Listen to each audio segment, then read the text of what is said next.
नुसतं hit and run नाही तर मर्डरची ही केस झाली पाहिजे, ही आमची मागणी आहे. कारण हिट अँड रन तर एक गोष्ट आहेच, पण त्याच्याही पुढे जाऊन आता ज्या काही गोष्टी लोकांसमोर येत आहेत, मग सीसीटीव्हीचं फुटेज असेल, जे काही पोलिसांनी आपल्या समोर आणलेलं आहे की फरफटत नेल्यानंतर पुन्हा एकदा गाडीत चालक बदलले आणि परत त्यांना उडवलं गेलं, ही मर्डरची केस आहे आणि ह्याला मर्डरची केस म्हणूनच ट्रीट झाली पाहिजे, ही आमची मागणी राहील. दुसरं म्हणजे हलगर्जीपणा ह्याच्यात झालेला आहे आपल्याला दिसत आहे. कारण साधारणपणे 60 तास एखादा अक्युज्ड, तो मिहीर शहा, हा शहा लपला होता कुठे, कसा लपला, सीसीटीव्ही मध्ये का नाही दिसला, का पकडलं गेलं नाही 60 तास, काही लपवण्याचा प्रयत्न होता का? मला वाटतं ह्याच्यावर घटनाबाह्य मुख्यमंत्री त्यांनी उत्तर देणं गरजेचं आहे. आणि आम्ही पूर्णपणे आज विचार करत होतो की जर हे पकडले गेले नसते तर आंदोलन छेडायचं की काय, पण आज नशिबाने हे पकडले आहेत. पण आज माझी मागणी हीच राहील की नुसतं हिट अँड रन नाही तर मर्डरची देखील केस या मिहीर शहावर टाकली पाहिजे. नवीन पॅटर्न राबवला जातोय का महाराष्ट्रात? गुन्हा घडल्यानंतर एक एक एक एक एक एक शिवाजी महाराजांची वाघ नखरे आहे, त्यावरून एक विषय पूर्ण करू. कारण ऐका ऐका ऐका ऐका एक विषय पूर्ण करू, त्याच्यावर येऊ. कारण वाघनखांवर पण मला बोलायचं आहे. शाहपुर से जो है मिहिर शाह को पकड़ा गया है, शाहपुर का रास्ता थाने से होके जाता है. मिहिर राजेश शाह को जो पकड़ा गया है 60 घंटे लगभग लगे हैं.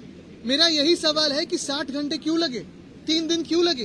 पहली बात तो यह है कि सीसीटीवी नेटवर्क पूरा है, इंटेलिजेंस नेटवर्क है, तो भी कोई ना कोई इसको मदद कर रहा था क्या, ये सवाल है. और दूसरी हमारी मांग यही रहेगी कि ये सिर्फ हिट एंड रन की केस करके ना ट्रीट किया जाए, इसे मर्डर करके देखा जाए, क्योंकि ये मर्डर हुआ है. मला वाटतं बघा, मी पहिल्याच दिवशी सांगितलेलं पोलीस स्टेशनमध्ये की मी कुठेही पहिले राजकीय आरोप करणार नाही. गेल्यानंतर मला कळलं की काय कोणाचं कनेक्शन आहे. माझ्या मतदारसंघात असो, मुंबईत असो, महाराष्ट्रात असो, अशा घटना ज्या घडत आहेत, मी मागच्या वर्षीच्या अधिवेशनात पण मांडलं होतं की मरीन ड्राईव्ह सारख्या जागी, वरळी सीपे सारख्या जागी, वेस्टर्न एक्सप्रेस हायवे सारख्या जागी रॉंग साईड ड्रायव्हिंग सुरू झालेलं आहे, ड्रंक ड्रायव्हिंग वाढत चाललेलं आहे.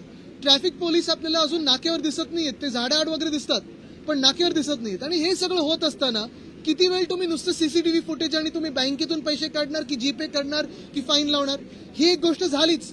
पण दुसऱ्या बाजूला ही सगळं कृत्य करून तो व्यक्ती पळू शकतो, तो शहा पळू शकतो. हे कुठच्या देशात होऊ शकतं? 60 तास लागतात. आणि हेच जर उलटा घडलं असतं तर मग कशी वागणूक मिळाली असती नाखवाला? पण नवीन विषय पूर्ण झाला की त्याच्यावर बोलतो. एक गोष्ट पाहायला मिळत आहे की अशा प्रकारच्या ज्या घटना होत आहे, या घटनेमध्ये मुंबई पोलिसांचं खूप मोठं नाव आहे, परंतु 60 तास लागत आहे असा आपण आरोप करताय. बघा, मुंबई पोलीस खूप चांगलं काम करत असतात, दिवस रात्र मेहनत करत असतात. पण गृह खातं आणि गृह मंत्रालय, गृहमंत्री काय करत आहेत ते का स्वतः उत्तर देत नाहीयेत, ते का बोलत नाहीयेत? आम्हाला काय आता निबंध लिहून यायला लागणार त्यांच्याकडे? आदित्यजी, मुंबई असेल किंवा पुण्याची घटना असेल, या दोन्ही घटना मिहिर शाह को 60 घंटे लग जाते हैं पकड़ने के लिए. हम अगर पूरा सीक्वेंस देखें तो वो जिस जून के बाद से निकला था वो सारे फुटेजेस आपके पास सही चैनल्स के पास बिल भी है, उसका सब है. तो अगर आपके पास आ सकता है तो गृह खाता क्या करे? आदित्यजी, पुण्याची घटना असेल किंवा मुंबईची असेल, आरोपीला पकडायला 60 तास घेतले जात आहेत. नेमकं काहीतरी घडतंय गृह खात्यामध्ये म्हणून होत आहे. हे आता आपण पॅटर्न राबवला जातोय. हा आपण त्यांना प्रश्न विचारला पाहिजे. कारण पुण्याची जी पण घटना होती, अनेक पत्रकारांनी ट्विट केलं की रात्री कोणी फोन केला. बघा, मी एक समजू शकतो, ऍक्सिडेंट कोणाकडून होऊ शकतो, पण ऍक्सिडेंट कुठच्या गोष्टीमुळे होतंय हे लक्षात घेणं गरजेचं आहे. ड्रंक ड्रायव्हिंग असेल, रॉंग साईड ड्रायव्हिंग असेल, ओव्हर स्पीडिंग असेल, तर त्याला हिट अँड रन किंवा आता मर्डर म्हणून ट्रीट केलं गेलं पाहिजे. ह्याच्यात कोण कोणाच्या मागे आहे, कोणाकडून फोन गेले, काय गेलं, हे आपण तपासलं पाहिजे. आणि हे सगळं होत असताना महाराष्ट्रातला नागरिक सुरक्षित आहे का? आज तुम्ही बघा, ट्रेनचे ऍक्सिडेंट देशभरात होत आहेत. तुम्ही विमानतळाला गेलात तर विमानतळ कोसळतंय, रस्त्यावर कोणी चालत असेल त्याला मागून येऊन गाडी ठोकते आणि सरकार त्यांना वाचवण्याचा प्रयत्न करत आहे. मग नक्की या देशात सुरक्षित आहे तरी कोण, हा प्रश्न विचारण्यात काय गरज? मेडिकल रिपोर्ट बदलले जात आहे. ब्लड सैंपल मेडिकल रिपोर्ट बदलले जात आहे. 60 घंटों बाद ब्लड सैंपल मिलने वाला है आपको, जो उन्होंने लिया होगा वो उसमें मिलने वाला है आपको. मेरा सवाल था. और इसीलिए मेरी मांग यही है, अभी ब्लड सैंपल या इसमें न जाते हुए जो सीसीटीवी में दिख रहा है, जो ड्राइवर ने भी कहा है, जो विक्टिम है उन्होंने कहा है, नाखवा जी ने कहा है, उसे मर्डर जैसे ही ट्रीट किया जाए. क्योंकि हिट एंड रन की तो एक बात होती है, लेकिन इन्होंने घसीटते हुए डेरी तक लेके गए और फिर रिवर्स में आके भी उड़ाया है. तो ये मर्डर ही है और मर्डर जैसे ही ट्रीट हुआ जाए. नाही, पुण्यात होता, आता ह्याच्यात मला माहित नाही, मी फोनाफोनीमध्ये जाणार नाही. पण स्पष्ट गोष्ट ही आहे की गृह खातं 60 तास लागले कशामुळे हे त्यांनी उत्तर देणं गरजेचं आहे. या प्रकरणामध्ये मी आता राजकारणात जाणार नाही, पण नक्की कोण कोणाशी जोडलेला आहे, तो स्टिकर जो पक्षाचा होता तो कोणी काढायला मदत केली, लगेच नंबर प्लेट कोणी काढायला मदत केली, हे देखील लोकांसमोर आलं पाहिजे. जी गुजरातमधून मोठ्या प्रमाणात ड्रग्सची तस्करी मुंबईत होते, इतर महाराष्ट्रामध्ये होते. या प्रकरणामध्ये ड्रग्सचे सॅम्पल त्या मुलांच्या मधून मिळाले पाहिजे म्हणून 60 तासाचा डिले करण्यात आला असं वाटतं. बघा, हे मी हाऊसमध्ये पण बोललो होतो, मला वाटतं बाहेर पण कुठेतरी बोललोय.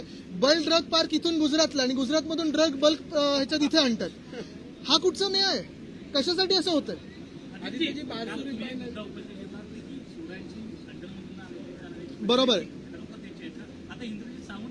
आपल्याला आठवत असेल कारण मी देखील इतिहासाचा विद्यार्थी आहे. इतिहास अनेकदा वाचत असतो, ऐकत असतो, पाहत असतो, कारण आपलं सगळं मी पुस्तकं वगैरे ती ह्याच्यात असतो.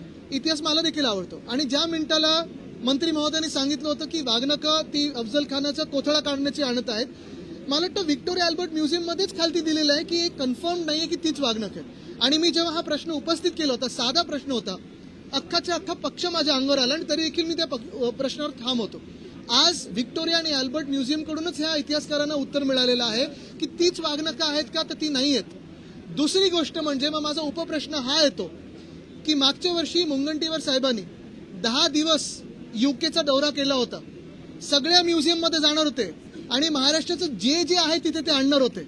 1 वर्ष होऊन गेलेलं आहे, सरकारी पैसा वापरलेला आहे, टॅक्स पेअरचा पैसा वापरलेला आहे.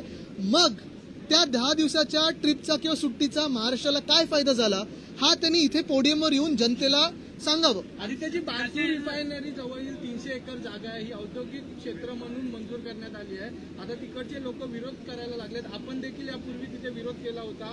या रिफायनरीच्या विरोधात उद्धव ठाकरे देखील बारसूरला गेले होते. मात्र आता ती जागा जी आहे 300 एकर तिला औद्योगिक मंजुरी देण्यात आली. बघा, रिफायनरी बद्दल आमचं म्हणणं स्पष्ट आहे, तसं वाढवण बद्दल पण आहे की आम्ही स्थानिकांच्या सोबत राहू.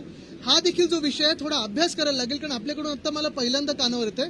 तरी देखील आमची भूमिका हीच राहील, महाराष्ट्राच्या कुठच्याही जिल्ह्यात असो किंवा देशभरात कुठे असो, स्थानिकांचा जो आवाज असेल त्यांच्यासोबत शिवसेना उद्धव बाळासाहेब ठाकरे पक्ष हा उभा राहील. विधान परिषदेच्या त्यांनी काल हा मुद्दा उपस्थित केल्यानंतर सर्व पेपर वगैरे पत्र दाखवले की याला पण नाही नाही, भावनिक विषयांवर त्यानंतर अद्याप देखील सांस्कृतिक ते बोलणारच नाहीत, कारण 10 दिवसाची सुट्टी करून आलेत ते आणि भावनिक विषयावर निवडणूक काढण्याचा प्रयत्न आहे. पण ते खरोखर आलेत का?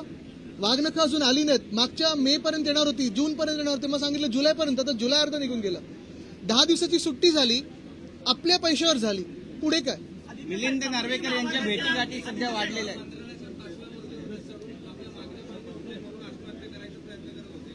मागील काही दिवसांमध्ये असं अनेकदा घडलंय की अनेक लोक जे मंत्रालयातून तुम्ही जाळीवर उडी मारताय, तुम्ही आत्महत्या करण्याचा प्रयत्न करताय, काय सांगाल? ही परिस्थिती बिकट आहे. आपण पाहिलं असेल, शेतकऱ्यांच्या देखील वाढत्या आत्महत्या आहेत. सीईटीच्या वेळी देखील अजून प्रश्न पूर्ण सुटायचा आहे. मंत्री महोदय आता वाटतं विसरून गेलेत तो. आम्ही तो लावून धरलेला आहे. अनेक विद्यार्थ्यांनी देखील मला अशीच काही पत्र लिहिली आहेत, ईमेल्स लिहिले आहेत की आम्ही स्वतःबद्दल मग करायचं काय, जगायचं की मरायचं. कारण जर मूलभूत विषय जर सुटत नसतील या महाराष्ट्रात आणि मग तुम्हाला मंत्रालयात जाऊन किंवा कुठेही जाऊन न्याय मिळत नसेल, मग त्या लोकांनी करायचं तरी काय. अर्थात मी त्यांना विनंती करीन की असं काही स्वतःबद्दल करू नका, स्वतःशी काही खेळू नका. आमचं सरकार 3 महिन्यात येत आहे आणि आमचं सरकार प्रत्येक व्यक्तीला, प्रत्येक नागरिकाला जातपात धर्म रंग न पाहता न्याय देईल. रस्त्यामध्ये घोटाळ्याचं तुम्हीच बोललात आता. अशी माहिती समोर येते, राधेश्याम मोपलवार यांच्याकडे तब्बल 3000 कोटींची संपत्ती आहे अशी माहिती समोर येते. कसं बघता? थोडी अजून माहिती समोर येते, मग आपल्याला कळेल हे का पळाले आमच्याकडून. बरं सर, विधान परिषदेचा मुद्दा मिलिंद नार्वेकर यांच्या भेटीगाठी वाढतात. त्यांनी भरत शेठ गोगावलेंची भेट घेतली, उदय सामंतांची भेट घेतली आहे, त्यासोबत क्षितिज ठाकूर यांची पण भेट घेतलेली आहे. त्यामुळे महायुतीच्या नेत्यांना पण आता त्यांना निवडून आणायचं आहे अशी चर्चा सुरू झाली.